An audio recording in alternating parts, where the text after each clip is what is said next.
Montgomery is supposed to be here shortly, but we will see if something got him sidetracked. So,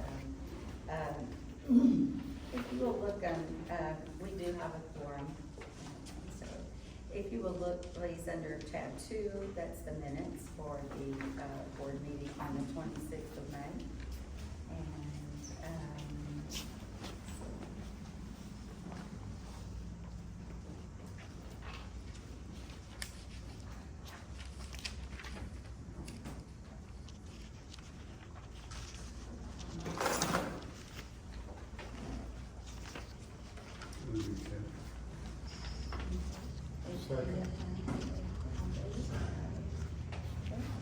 Except there was no corrections or additions. So, yeah, you'll see who would like to speak.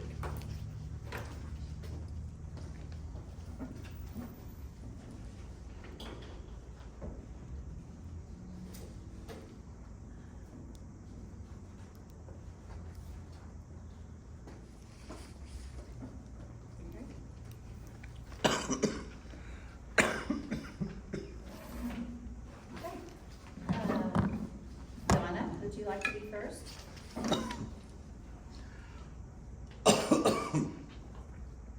Shara, would you like to be first? Go ahead.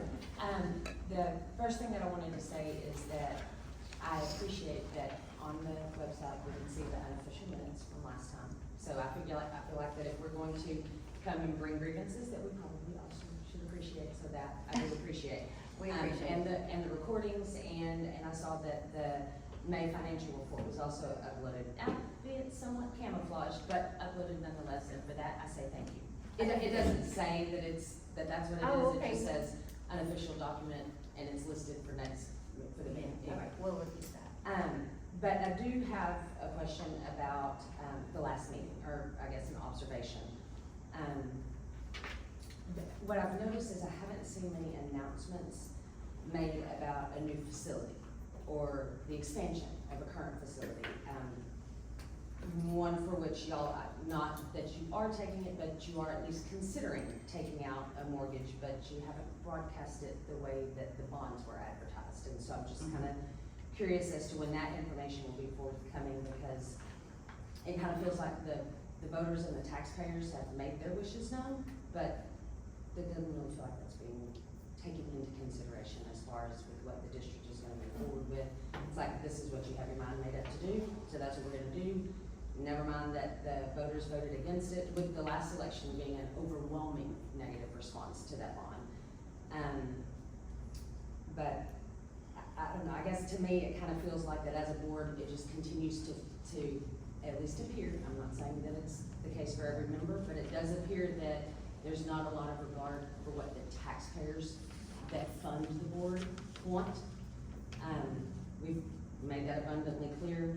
And I know that the old saying goes, you know, it's easy to be compassionate with someone else's money, but eventually someone else's money does run out.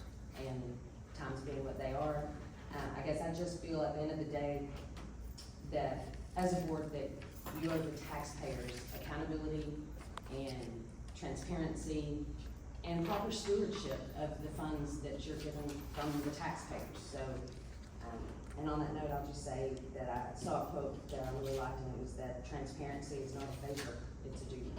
And so, that's what I had to say, but I do thank you for the information that is on the website now. Thank you for coming.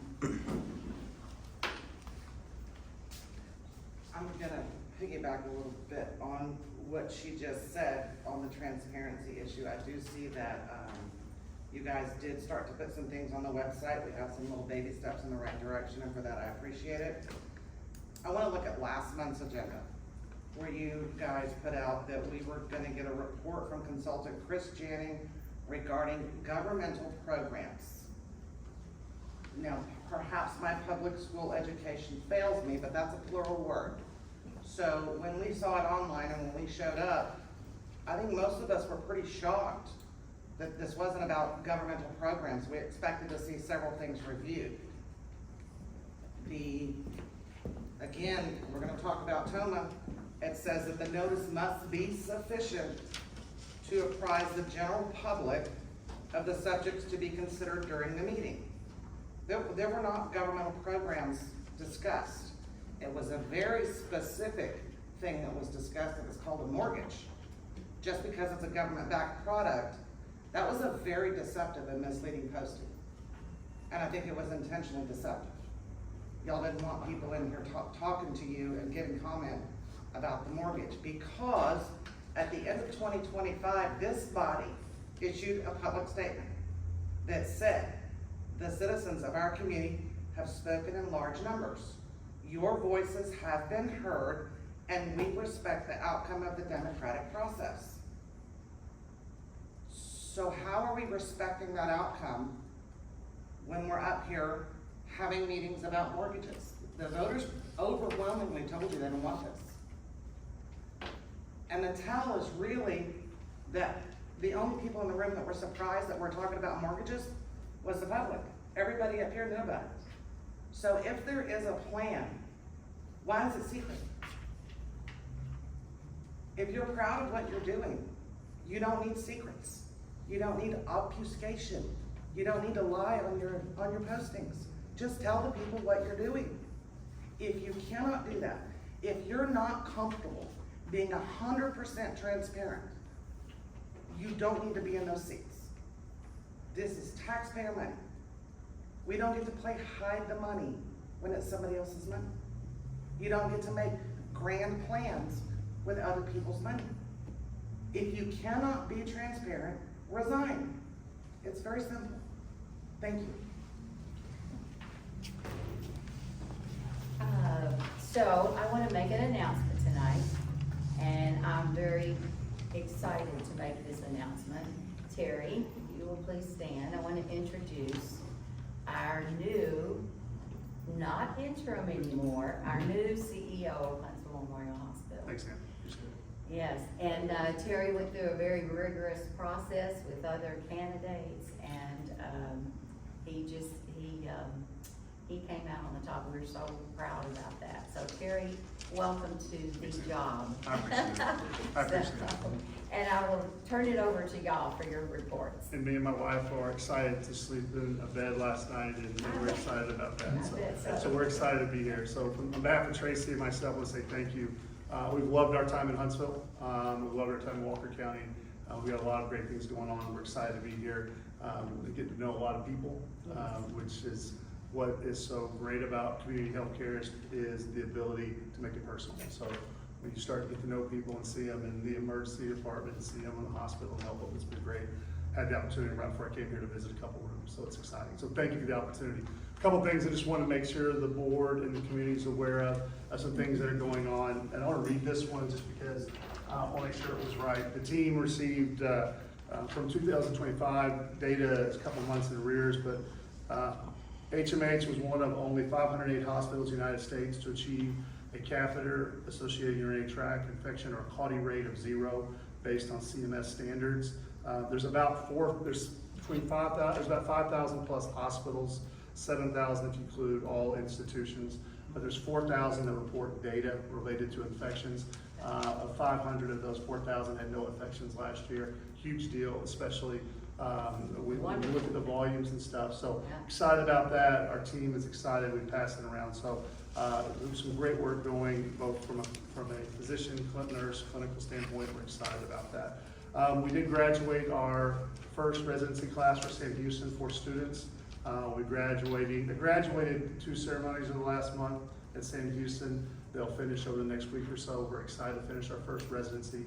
There's 12 residents there that are 3-year programs.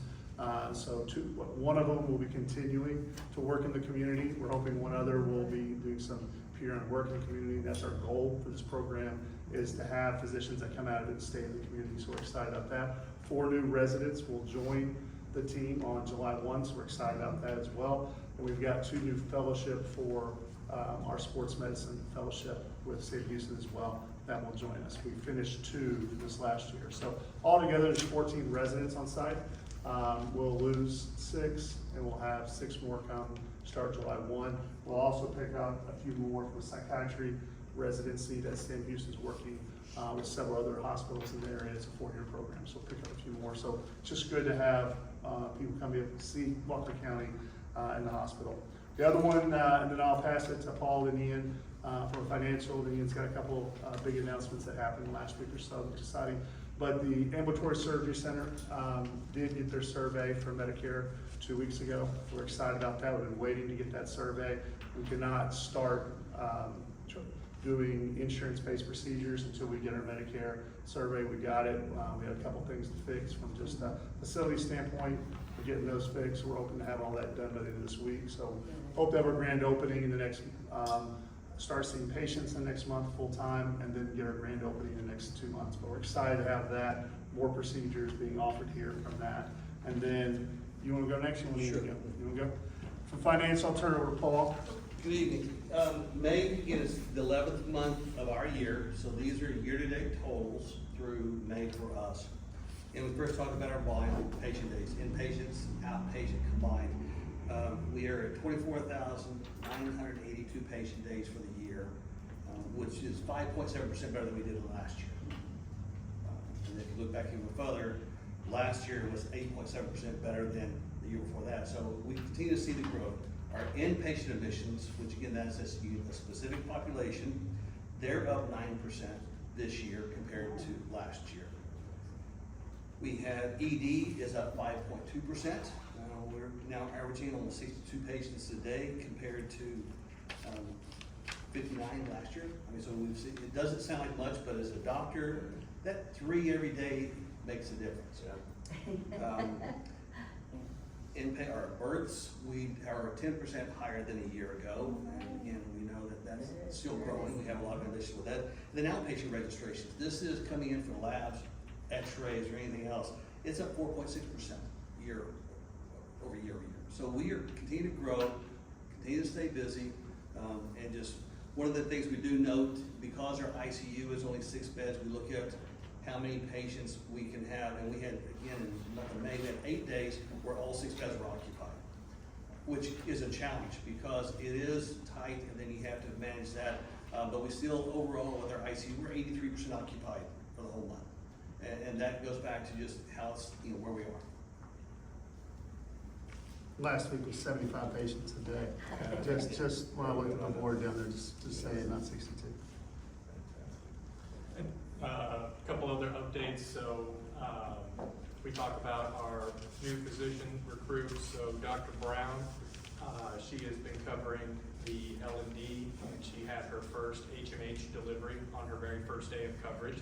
We're very excited about her getting into the swing of things in her practice and being there to add to that service and labor delivery. We have a new general surgeon that will be starting next month, Dennis Fernandez. He will be joining us, and that will aid in covering of the ER.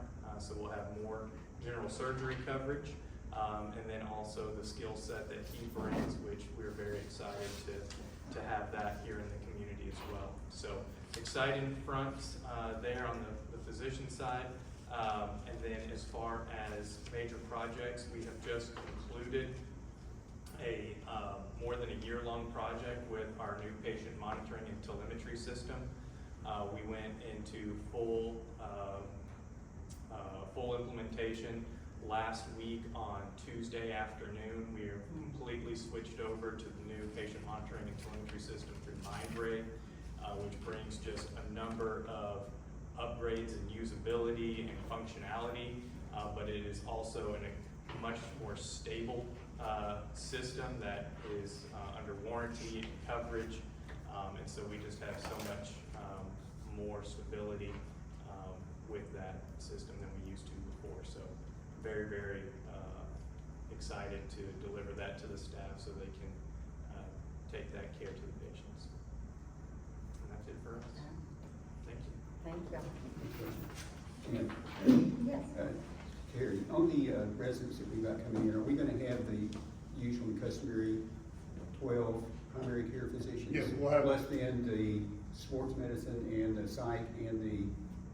Yes, sir. The 4 that are leaving will take us down to 8, and we'll add 4 July 1. So we'll continue to have 12 is our number for family medicine. Right. And then we'll have the 2 fellowship at all times. So Okay. we're gonna lose 6, but gain 6. Lose 6 on on the 30th of June and gain 6 on July 1st. And then the psychiatry residencies in the process of starting, and that will be 4 for a 4-year program. So it'll be 16 when it's all said, 16, yeah. but that'll be spread out over several hospitals in Tri-County and a couple other of the institutions. That's gonna be more of a community base from this area. So we'll see about 2 a month that are from that program. So we'll probably have at any given time, 12, 14, 16 residents on around campus on a given time. So we're excited about it. And we're continuing to work closely with Sam Houston and their Health Science Center and the Nursing Center down in Conroe. Also more opportunities. It's just a great relationship with us being a community hospital, them really wanting to focus on community healthcare and their physicians and the work that they're doing, and the medical school that they have. With the nursing, you have the trainer program, you have that will start physical therapy next year, the physician assistant starts in a few weeks. A lot of great stuff coming from Sam Houston, so exciting time for us to partner with them, so. Good. Did anyone else have any questions? Okay, if you'll go down to tab 6 or tab 5, and that's the monthly financial reports. You'll see the profit and loss there. So the tax revenues were $103,000 there, and delinquent taxes came in, the rent payment, lease payment was in there, and then our interest income, our penalty and interest income was like $12,342. So, that was penalty and interest, and the interest was $31,000. So the miscellaneous income under 60801 is 2 payments that we got back from the IGT program, from the Texas Comptroller. And one of them was from the RAPS program, and they sent us a check for $4,100. They tell us what we send in to them, but then sometimes they get it a little bit wrong and they send it back to us. And so it's $4,139 we got back, $4,100. And then the CHIRP program came back with $260,000, $350, $260,000. So, and that was, I think, a first for us getting money back from the Texas Comptroller. But anyway, that's why that's where that miscellaneous income is coming from. And then we also had our tobacco funds, which is once a year. We put in for all of our contributions, and they send us a check.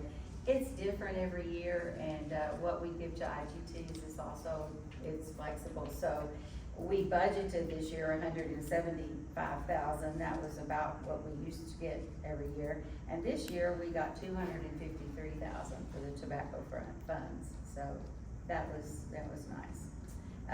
Our payroll expenses are there. You'll see those are legal fees, $4,100. Our auditor, accounting and auditors, $281. Our office operations were up some. We made they were $2,000, $2,062. And that was mainly our website people. We made a quarterly payment to them, and that came on to this month. And then there was other things, but the office operations were a little bit more because of the BIS contract, which is our website. We had made an indigent care payment this month for $838,000, and so that is in there also. Our rental is the same every month, and our tax assessment fees are the same every month from the Walker County Appraisal District. So those are ones that are there every month. So our total expenses were $865,305.39, and our our net operating income then with that, because the profit was $848,000, and the expenses with that big IGT was $865,000. So we had a minus $17,091.98. So, any questions about that? Anything? I just move we accept the financial report.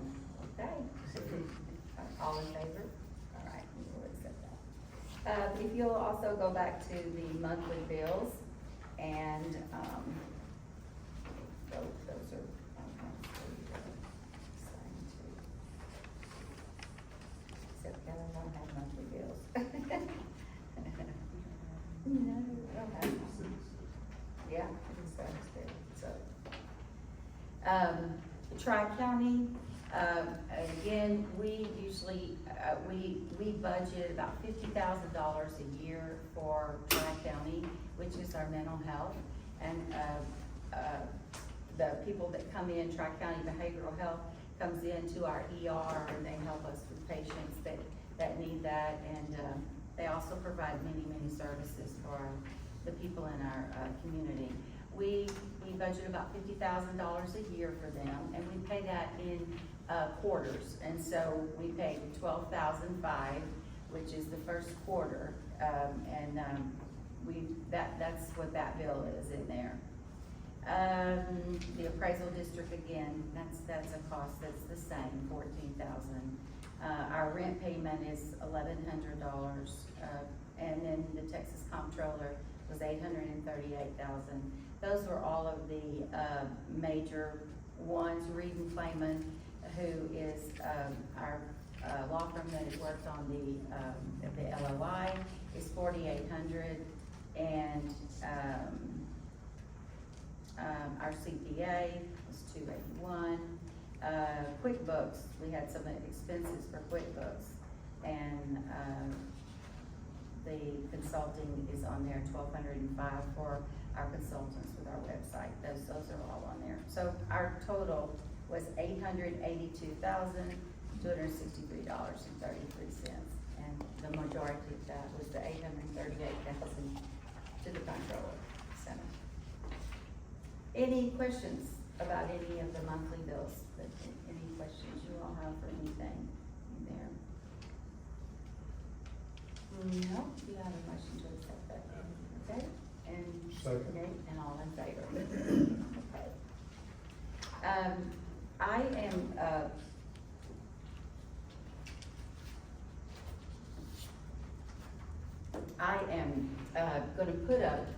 I'm going to have a report, and most of the time I will have a report, and we want to give a report to people because there is a lot of misunderstanding about things, and so I'm going to go over one of those tonight too, about things that are slightly misunderstood. If you have any questions after I give the report, after we adjourn, then you can come up and ask anything. We are open to answer anything for you. But just wait till we adjourn, and then we will go from there. But I wanted to tell you, as of the last meeting and what you talked about, yes, we are looking at some ways to still, expand our hospital in this community. We are not looking to go to the voters and to raise the taxes, but we are definitely looking and going ahead because of the need. And we, not only did we look at HUD, and we've just had the same presentation that you all saw. So the board members have to get with Chris individually, they have to get all their answers. We have to work collaboratively with the hospital on their financial picture for all of that to work. So we're in the working stages of this, and we will continue to look at how we can get that hospital built. And so we are gonna look at that, we're gonna go forward with that because we know the need. We also have been looking at something else that is very critical for our hospital, and that's in collaboration with HMH too. We're looking at expanding the ICU. We know that even if the program that we looked at, that one program, we will probably look at others too, but that one program that we looked at last month, that's got a lot of bells and whistles that we will have to go through and get all kind of facts and figures for before there's ever a decision made. But even then, I think I mentioned it last month, that it's gonna take about 4 years to get a new hospital if that happens. And so, we really with the administration have realized that we cannot wait that long really for ICU beds. ICU beds are very critical here. And, we discussed in all of our town hall meetings the need for more beds, and we have 6 beds right now, 6 ICU beds. And this shortage is really limiting our ability to fully utilize the cath lab, which people have talked about. But cardiologists cannot perform procedures when we have no ICU beds available. So, the number of additional beds, the location of where that's gonna be, all of that is just started in discussions of how, if we can't have a tower, how can we expand into and get more ICU beds for this community? And when we complete all of our discussions, looking at everything with the administration, we'll present the plan, we will present the financial implications to it, and we'll put it out then for an RFP if we decide to go forward. They'll put it out for bids, in other words, an RFP process, which is what we have done for all those. We've done a couple of RFPs before on this board. One was when the hospital went into bankruptcy. We did an RFP and things like that. So we will have a company that does that, but we will put it out for a general contractor to expand our ICU. I can't tell you how many beds because we're looking at the availability of space, number one, and whatever we do, this board is doing it in light of, having another facility, so that we are not wasting any taxpayer money. Whatever we put into that will be able to go, in other words, into a new tower or a new hospital or whatever comes next. So we are working on that tonight. That's the first time I'm telling you that, and we just started working on it. Also, the additional beds are gonna help decrease the number of transfers out each month. And that will help a lot too. I want to just tell you, and this is just a personal thing tonight, but we had started working on this, like I say, 2 or 3 weeks ago, about it is absolutely imperative that we expand our ICU for this community. And I was in the ER this week, myself with my husband, and he had had some surgery at MD Anderson, and I was in the trauma room there, and he needed very badly to go to the ICU here, and there was no bed. And so we waited, and finally a doctor came in and said, "Ann, there's no ICU beds." He said, "We may get one in 2 or 3 hours, but you will have to be transferred back downtown to MD Anderson again." And our hospital could take care of everything we needed. We just didn't have a bed. And that happens all of the time. That is what runs up our rates, our transfers out, because they could handle everything here, but we don't have enough beds. So I was just so thankful we had started the process, and I think these docs can tell you too. It's a critical need, really. It really is here. We cannot wait 4 years to try to get, a new hospital or whatever happens. We can't wait. We must go on. So we are going to be looking at that. I will keep you abreast of where we are and how many beds that's gonna be, where they will be located, where we can do that. But,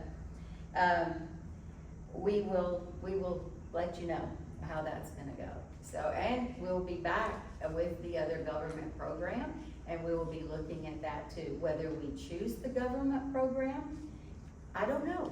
We may not. We may decide that's not a good program.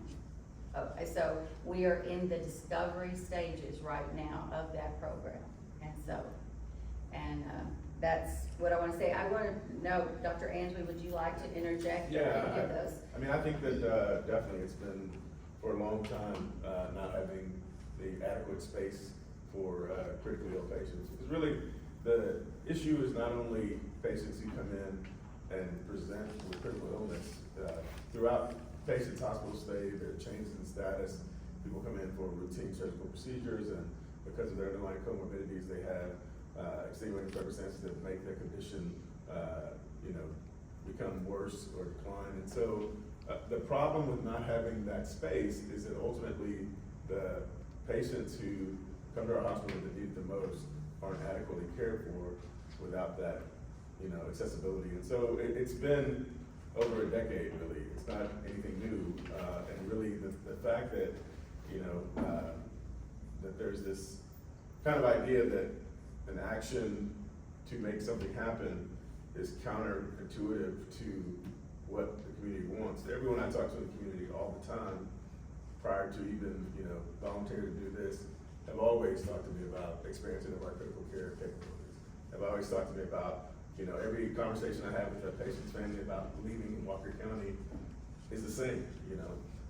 And so there are some people that I'm sure that everyone can identify maybe that feel like have some, you know, experience that has happened that they may or may not want to be here, but I guarantee every person that I've talked to that's gone to Conroe or gone to the medical center, you know, realize once they've done that, the type of care that we're able to give, but we don't have capacity. And so, no, I think that this is something that, you know, it's a matter of, you know, literally life and death when it comes to our community. It comes to our aging population, it comes to our expanding, you know, nursery services, you know, every aspect of it. You know, you can't grow the volume in the emergency department and then not have places to put patients that are sick, you know. And then just one of the conversations that I'd had previously is that post-COVID, we are seeing a different dynamic.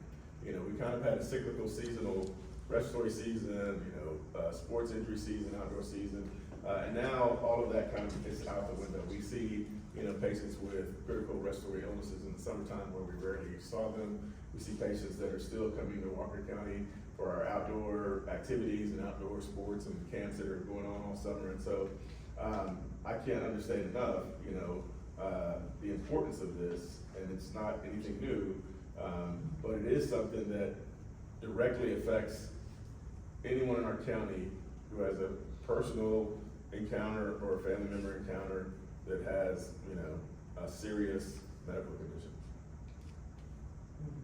I just wanted to let that, you and I both came on the board, that was one of the things we wanted to try to accomplish, was getting more ICU beds.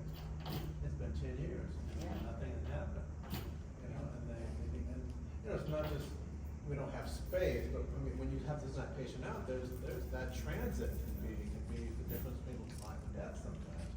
So it's imperative that we increase Especially our now, so capacity. we're so much busier Yes, than we were. exactly, so. Yeah, and it's a misnomer that other hospitals have the capacity. I mean, when I work in the ER and we have critically ill patients, we may call 7 hospitals to get someone transferred. And so that time that it takes to get that patient to the 8th phone call, it's time they're not getting critical care. Right. We provide emergency care, which, you know, is the most critical of care, but the nuance is that there are things that are being monitored and things that are being changed, you know, on a regular basis, whereas in the ER, it's all hands on deck, we get you stable, and then we get you where you need to go. And so it's a big difference, you know, a lot of times people think, well, the ER can take care of it, but no, you don't want to be in the ER with a critical illness for an extended period of time. And not having those beds, not having a place to send people, puts those patients in a less than optimal position every time we have to call, every time we have to find, and literally, you know, people don't see that because, you know, you just either see they're here or they're not here, but there's a big process that goes into place every time we have a critical patient and we don't have those beds. It's harmful to the patient, you know.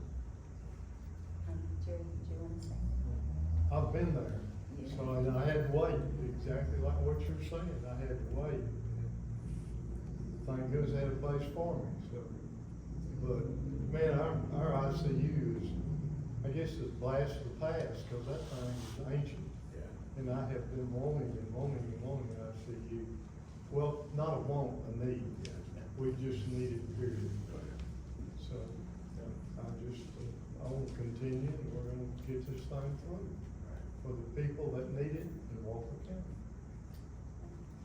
Okay, well, if nothing else, we'll have an order to adjourn, and then if any of you have any questions, we will be glad to answer anything for you. Okay, so can I have a motion to adjourn? So moved. Second. All in favor? All right, thank you very much.